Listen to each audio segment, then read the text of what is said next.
hetim që lidhet me trafik droge dhe jo sigurisht jo direkt me projektin turistik që kërkohet të zhvillohet në Zvërnec, pasi ky është një derivat që ka dalë gjatë rrugës. Toka është rreth 180 hektar në Zvërnec, sot është e kadastruar, pra regjistruar në emër të dy vëllezërve nga Katari Mohamed Muataz Ramez Al Kayat përmes Sazan Development Holding, pasi Artur Shehu ka shitur atyre. Ndërkohë, një ditë më parë, mbrojtësi ligjor i Artur Shehut, i cili është Kujtim Cakarni, mik i emisionit ton, e ka quar dhe anomali juridike faktin që është sekuestruar vetëm llogaria bankare e Shehut. Ndoshta toka sot vijon të jetë e pasekuestruar. Pra toka që është shitur dhe janë bllokuar lekët, por toka jo. Ervin Karanja, si një nga njohësit më të mirë të ligjit, tani si e kupton këtë ti? Vetë si prokuror çdo bëhet tani këtu. Bllokojmë lekët po tokën jo, apo bllokojmë të dy, apo bllokojmë asnjërin? Çfarë kishte bërë Karanja si prokuror? Çfarë do kishte bërë Karanja si prokuror? Kjo është pyetja. E para duhet bëhemi nacionalist. Ç'kuptojmë me nacionalist? Toka nuk ikën aty, është prapë apo jo? Duhet bëhemi nacionalist, duhet hetojmë veprat të cilat kanë cënuar popullin shqiptar dhe paratë e popullit shqiptar. Hetimi parave drogës, kemi thonë edhe herë në studion tuaj, është hetimi i dytë. Pra të parën do hetojmë ato që kanë gabit pronat e gjitha, dhe e dyta është paratë e drogës. Duhet hetohet është veprimtari e palishme, pra shërbimin ndaj ndërkombëtarëve. Aty toka duhet verifikuar nga Zvërneci pish Poro. Dhe kjo duhet të jetë kryesorja hetimi i spagut. Për mendimin tim, hedhja e bombës tymuse, jo, erdhën to para, erdhën lekët tani, duhet pa dosja kryesore e drogës dhe si kanë ardhur. To janë për mua janë sekondare. Prona duhet hy në qelizë. Pra hetimi duhet merret me pronën. Dhe është duket si koincidencë, domethënë si koincidencë, pikërisht dosja ka 5 vjet në dorë. Tash pikërisht në kohën e protestave, kërcet një jo u arrestu, ky jo boj. Toka të verifikohet. Nuk mund të jetë pronar, ai që është pronar, nëse është tokë e gjyshit vet, ta gëzoje, ta trashëgoj. Por hetimi dhe verifikimi i dokumentave nga fillimi në fund duhet bëhet. Pse jo dhe me dokumentacionet merren në Turqi? Shkojnë të merren në Turqi, çka ka qenë prona deri 1900. Ka një falsifikim të një përkthimi turk. Po, do shkohet në Turqi dhe ne kemi detyrim të parin kemi ndaj kombit shqiptar. Nëse është pronë e popullit, zgjidhet kjo punë. Paratë e drogës edhe ajo punë zgjidhet. Konfiskohen, produktet kalojnë prapë dhe ato në favor shtetit. Pra se këtu janë. Spaku përse nuk e ngrin titullin e pronësisë, ta ngri si titull pronësie, tashmë tokën që ka kaluar dy vëllezërve nga Katari. Po bllokojnë vetëm paratë e Artur Shehu, sepse këtë dua të kuptoj unë. Nuk e kam fare këtu unë, se këtë individi, çfarë si fare me individin, se tokën nuk e kam bërë unë, ka bërë tjetri. Ana procedurale, çfarë do të thotë që Spaku nuk guxon të pengojë zhvillimin e një projekti, ta bëj pyetjen kështu? Se kështu i bie. Nuk ka të bëjë me zhvillimin fare. Ajo andi është më e thjeshtë. Nëse kjo tokë është e popullit shqiptar, paratë i marri populli, të mos i marri hajdutët që kanë vjedh tokën, sepse është pronë kombëtare. Është pronë kombëtare, nëse duhet hetohet pronësia. Se neve po hetojmë për llogaritën ndërkombëtarëve. Vinë ato thotë këto janë parë tona, thotë është investimi i drogës këtu, siç kanë qenë agjentët e Bashkimit Evropian të vendeve të Evropës, hetohet pronëtarët. Pse shmanget? Bides kjo dosje duhet merret hetimi nga Pishporoja deri në Zvërnec. Ka qenë dhe një deputet i Parlamentit Evropian dhe këto ka thënë, dhe Bashkimi Evropian, kërkojmë transparencë. Kjo shmanget, si të shkon dhe me dosjet e tjera që shmanget, dhe kjo dosje të hetohet çështja e drogës, janë pro të hetohen. Kush vjen nga paratë e drogës, procedohet. Por çështja e pronës mendoj duhet të jetë çështje e veçantë. Duhet të hetohet në mënyrë të veçantë, sepse është pasuri kombëtare. Ne kur setojmë pasurinë kombëtare, merremi çka ka ndodhur në Aruba që do vinë paratë e drogës. Këto tjetë e para. Kujt janë këto prona, si janë marrë këto prona? Shkohet në Turqi dhe duhet kemi kujdes sepse mund të falsifikohet edhe rrugës kthimi i përgjigjes. Pra duhet shkohet nga arshiva turke, të jetë dokumentuar transporti, jo të shkohet edhe në Stamboll, se kanë shku. Të verifikohen gjithë sepse mund të jetë falsifikuar dokumentu, por atje nuk e falsifikojnë dot. Se ne jemi, ato që ka ndodhur të 35 vjet në Shqipëri, 36 vjet nga kohës së demokracisë, se ka bo as turku, as Enver Hoxha, as italiani. Janë falsifikuar dokumentet, pra ne jemi shtet që s'majmë do të brek tona. Brekët nuk i majmë do të antash. S'mash do të letët. Se u shkurit. Pra, kur s'ma do të breket është ti edhe këtu është. Meru me tokën që të ka vjetë, ja se të kanë ardhë ca lek nga droga në 2020. Ore, edhe to edhe Ata i ka garantuar dikush, pra investitorë që kanë ardhur. Faleminderit Karanca. Kush ja bëri targat tokës? Kush e veshi me letra këtë? Investitori vjen, i drejtohet autoritetit shtetëror, kryeministri në këtë, sa e është, le të themi, zëdhënësi më i madh i këtij investimi. Dhe këtë dosje që i depozitohet aty, certifikata pronësie, dalin nga një zyrë, dokumentacionet e arkivës dalin nga një zyrë, shkresat e institucioneve, agjenci pronash, ATM, çan këto, kanë dalë nga zyra përkatëse. Kemi pas ndërkohë në vitin 2016, se bëhet fjalë për Bregdetin, kemi pas një task force të qeverisë aktuale, drejtuar nga ish deputeti Alket Hyseni, për mbi vendosjen e titujve të pronësisë në Bregdet. A duhet të jetë pjesë e hetimit edhe lënda e këtij komisioni për titujt e pronësisë në Bregdet, ku gjendet edhe sipërfaqja e Zvërnecit? A ka një krehje, le të themi, hetimore të atij episodi, të asaj periudhe me këtë aktuale? Dyshon që kjo task force mund të ketë legjitimuar mbi vendosjet e qëllimshme? Ka pasur paditur në krime të rënda për këtë. Paditur krime të rënda? Po. Nga individ të caktuar për... Hyseni ka qenë i paditur për këtë task force. Ka qenë i paditur në krime të rënda, u gjet një prokuror që nuk pa elementeve personale dhe pushoi, ai duhet rimar, duhet ripar. Se gjithmonë ta prokuror që pushon çështje është problem, dhe është përblyer. Ata që janë marrë me këtë histori. Edhe ai që u mor me ne kemi shëtuar, Zvërneci është hetuar në Vlorë. Ka dalë në rregull. Kush ka qenë prokuror? Bravo, ka qenë prokuror. Kreu i spaku sot. Po. E ka hetuar çështën e Zvërnecit. Dhe ka dhënë në rregull. Ndoshta s'ka qenë gjithë kjo sipërfaqe, por një hetim ka kaluar mbi këtë çështje. Nga drejtuesi aktual i prokurorisë, në atë kohë prokuror në Vlorë. Tani, gjithë këto, zinxhiri institucional, duke shkuar deri tek AZT-ja dhe kryeministri që finalizojnë sigurinë dhe garancinë tek investitorët që vjen, sa nuk do shkoj të hetoj zyrë me zyrë, si është historia e tokave. Ja vendi person, zotëri thotë që në rregull, urdhër pronar, në shkrumarrëveshjen, filloi investimi. Tani ka diçka o Basir në funksion të Basirit. Po. Ato janë copat mëdha, nuk ke pse lodhesh koti. Se po merresh me 500 metra tokë. Prokurorisht po merren me 100 metra me punë gardhësh, mos merren me këtë modë. Ka një prokuror nga puna për 20 metra shtëpi? Për 20 metra shtëpi. Ajo është 600 hektare me mira hektar tokë. Në këtë sipërfaqe. Është në rregull thotë. Po shihni pra se çka kanë aty. Shkoni merrni çik te prokuroria Tiranës procedimi penal numër 3146. Transkriptoni kush ka fol aty dhe sepse ne po marrim skajt. Se ka dhe një dyshimit aty brenda, duhet se është edhe për një falsifikim të një përkthimi nga Osmanishtja e vjetër. Tani, struktura e posaçme ka ndarë të çështë në fraksione, 278, se prandaj them kujtojnë senatorën dhe kjo. 278 fraksion 1, fraksion 2, fraksion 3, dhe fraksioni i pa bërë publik akoma është kjo e funksionarëve të lartë shtetëror dhe autoriteteve politike. Aty fillon. Ata janë në portavolinë nga 5 takimet e organizuara, gjithsej kanë qenë politika shumë të rëndësishme. Flasim për dosjen e Ruba, kjo që është 5 takime? 5. Dhe në të 5 ka pasur zyrtarë dhe politikanë? Që kemi atë dhe niveleve të çuditshme. Të çuditshme them që urdhërdhënës dhe urdhërmarrës. Atëherë, ç'është ndodh këtu? Në letërporositë e këmbyra me strukturës së posaçme, me Francën, Belgjikën, Hollandën, ka përgjigjet e ardhura prej tyre, një pjesë e cilëve tashmë janë edhe mendimet e gjykatës së posaçme, ne aty kemi lexuar. Aty thotë për Artur Sheun, Alfred Hamzain, Bashkim Osmanin, mos e bëj, që pretendohen dhe akuzohen se janë krerë të grupit të trafikut të drogës, para e përfituar nga ky trafik pastaj është pastruar se nga hetimi i Rrubës ka është zbuluar Zvërneci. Aty kanë dalë dhe Zvërneci prokuror, duke hetuar se nga shkojnë lekët e drogës.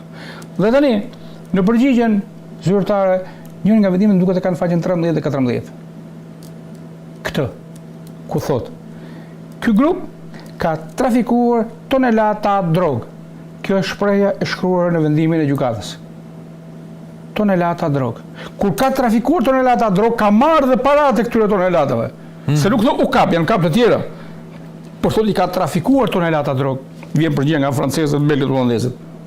Dhe këto tonelata drogë prodhojnë 100 milionë dhe miliarda euro. Dhe kjo para pastaj, ku u pastrua më zotri? Unë nuk e di sepse struktura e posaçme nuk duhet të ketë asnjë kompleksi. E dim që ka mafian kombëtare dhe ndërkombëtare përballë. Ka një pushtet miliardash përballë. Po tani ti duhet bish kokës o zotëri. Nëse del kryeministri, shko te kryeministri. Se ai është Chelsea, shem me të tjerët. Nuk arrestojnë dot.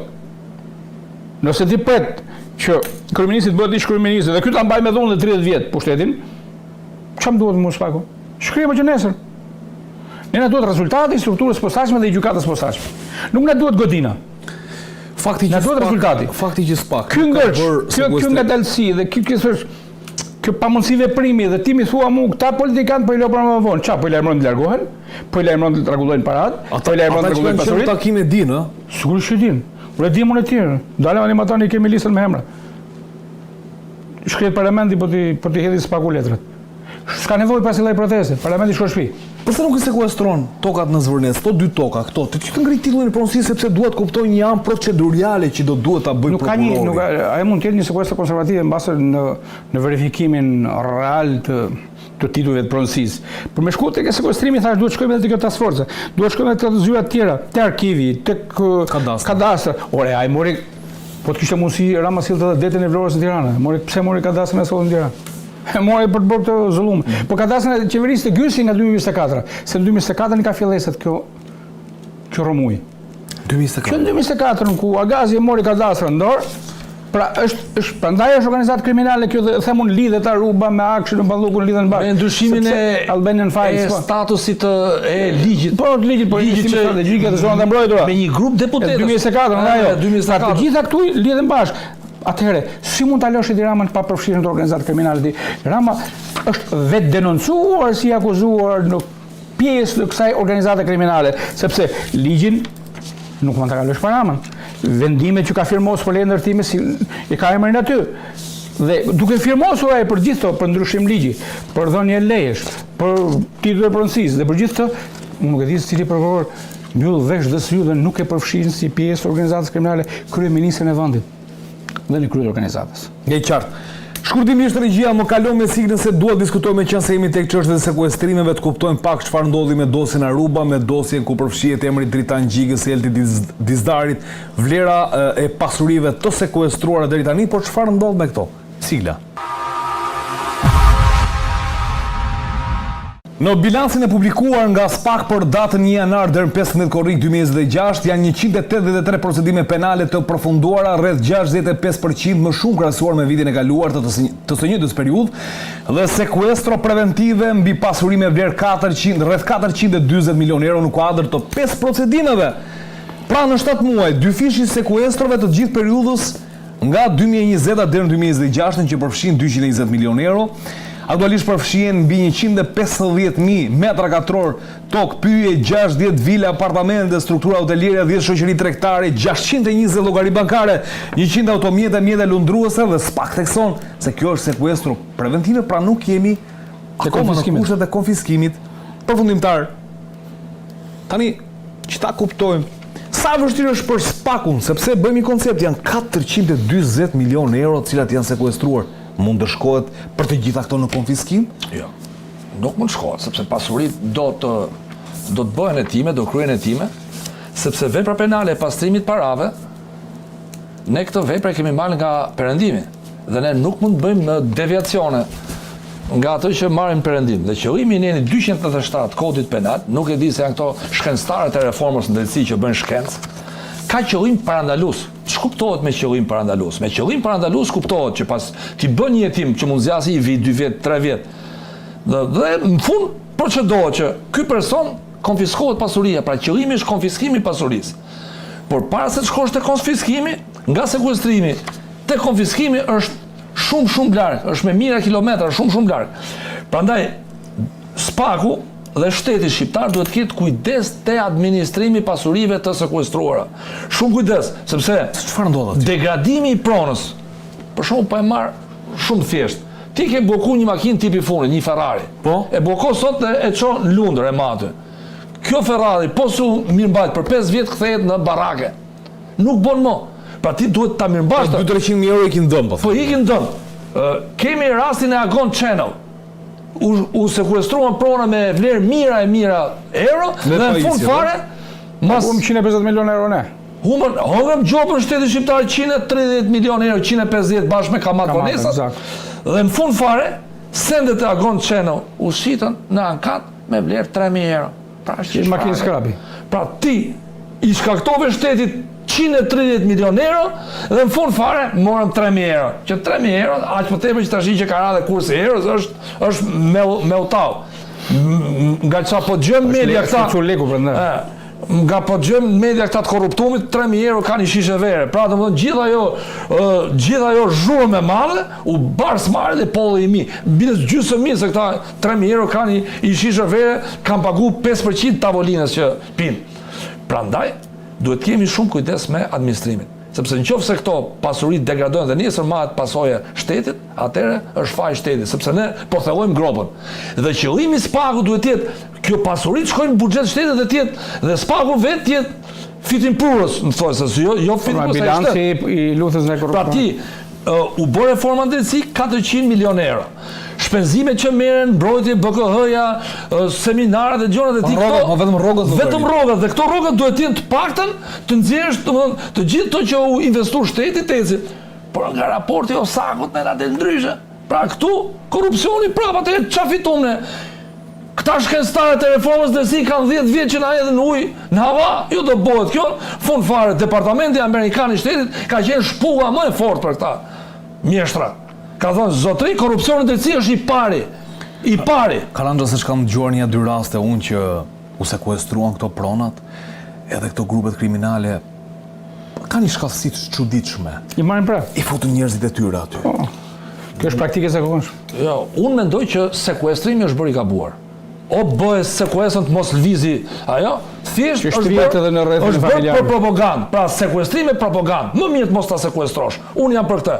E ke gozhdu, të konfiskohet në fund. Qa sekuestron të konfiskohet. Nëse ti bër firë, bër show e sekuestro kotëm kot, ose arresto 30 vetë kotëm kot. Në një 2 dosje të fundit, për shembull u sekuestruan shumë aty, shumë pasuri, dhe vetëm kur shikoj gjatë rrugës unë këto çollaku që rikthehet kjo pronë, rikthehet kjo pronë. Është thyer me drejtante. Nuk sekuestrohet, pra është... Pra diferenca mes sekuestrimit dhe konfiskimit, cila është? Është shumë e madhe. Por, thash i ritheksoj sepse flasim ligjërisht, flasim emocionalisht. Konventa për depistimin dhe parandalimin e parave që vjen nga krimi ka si qëllim parandalus. Pra ti e heton veprën mend, heton transaksionet dhe në fund fare. Kjo provë rreth tu dhe ajo provë vikus të hedmo. Po jo të shit neve, si ka mundësi për 6 muaj kaq shpejt? Çfarë janë do edhe letër printohet kaq shumë, ti nuk i bën dot kaq shumë. Pra këto prona ta jap me garanci janë një pjesë e dormuese, duhet kthehen, sepse shkel ligjin po mos ja kthesh. Se mi jam mund ta mashte. Shkon GKK-ja, gjykata gjetun nën presion e lën fuqi sekuestër. Por nesër do shkosh në Strasburg, thot ai gjyqtari i panshëm, ç'ti ka kjo me drogën? Jo e ka vlla. Po çfarë mësoj se e ka vlla? Ti do provosh aktiviteti pa lishëm lidhet të. Dhe e dyta, këto pasuri kur konfiskohen nesër në favor të shtetit, mos ta dodhe si me Agon Qeno. Fiton 3.000 euro mas 12 vjetësh. E çfarë është kjo andi? Është turp, ky është skandal. Pra ti sekuestron dhe në fund fare fiton 3.000 euro. Pse ky është? Neve duam që të patën dalin shpenzimet e reformës të si 400 milion euro të kthehen. 3.000 euro po paguan 150. Edhe 150, pra shtoj kësaj. Edhe e dyta, dalin të 150 milion euro. Persona që i shkaktuan këtë dëm shtetit, a janë ndjek penalisht? Ja, kjo është çështje. A duhet ndërhyrje ligjore aty Karandra? Kjo është një debat që vjen për herësh.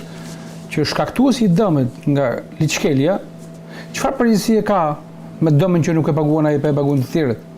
Duhet ka praktika që Kodi civil ka padrejtë e regresit. Shifet vendimin ndërkombëtar, kur është nisur që është vënë kjo pasojë, është padije e regresit. Personi që bëri dëm shtetit, si përfaqësues i shtetit, ta kthej me pasurinë e vet. Kjo është e para. E dyta, me pasurinë e vet? Me pasurinë e vet. Kjo është personale. Kjo është padije. Unë po ti shkelet pra ti e bëre dëmin si kuadër i personit. Aty më shkoi mendja. Për të qenë sinqert, në rast se do. Çfarë konstatoj? Se ka pasurinë toksore aty brenda. U bë kodi i ri penal? Në rast të tillë është përdorimi i detyrës me pasoja të rënda u bë deri 3 vjet. Pra çfarë bëhet? Dhe ligjit i bëjnë për vete, siç u ndryshu ligji i zonave të mbrojtura për vete dhe këtu, dhe 3 vjet. Ai Elbati ka bërë shtoj 100 milion euro 3 vjet me gjykim shkurtuar 2 e ikën. Pra dhe ndryshimet e ligjit dhe shpërdorimet bëhen si për me mbrojt vete. Pra këtu është propagandë. Ne duhet luftojmë propagandën dhe e vërteta është në moment që ti në vendim gjykatët, formës së gjykatës lartë, ke vendimi që këto janë të konfiskuara, atëherë është fitore. Por administrimi i shoqërive theksoj të pronave. Nëse këto prona kanë degraduar, është dështim. Më mirë të mos i kishe sekuestruar fare dhe beketin. Nëse ti i shet në fund për 3.000 euro, më mirë t'ja kishe dhënë atit se sa ke shkatruar pronat. Dhe ligji për Agjencinë e Administrimit të Pasurive të Sekuestruara thotë qartë në momentin që shteti